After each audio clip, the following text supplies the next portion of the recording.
Thank you, Mr. Chairman. Mr. Secretary, who does it feel like we're at war with?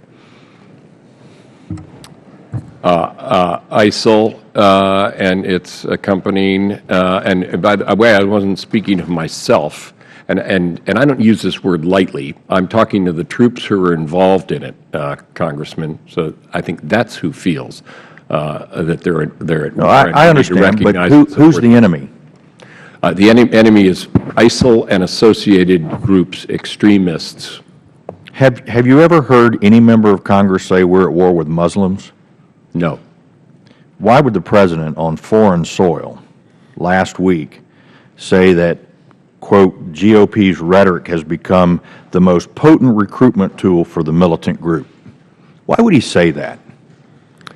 I can't say. I'm not familiar with that quote by the President. What I do know the President has said in the past, which is obviously true, is that we recognize that this is not Islam per se that stands behind the Islamic State. It is a particular group of very radical extremists. And that's an important distinction to make. I don't know. I've always heard the President make that distinction. Thank you, Mr. Secretary. I don't even think he uses the word radical extremists, but I think it's pretty disingenuous when he makes this into a political football, using language on foreign soil that has never been said for political purposes.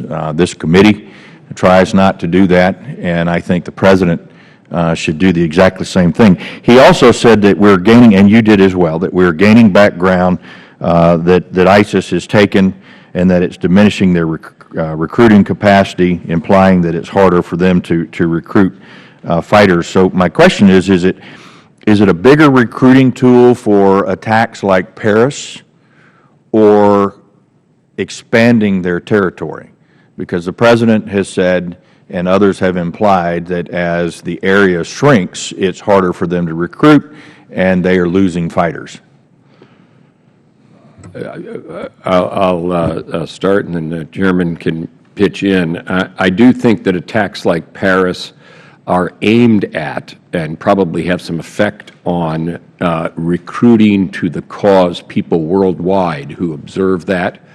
Young radicals, we've had some in our own country who have watched the television, been on the Internet.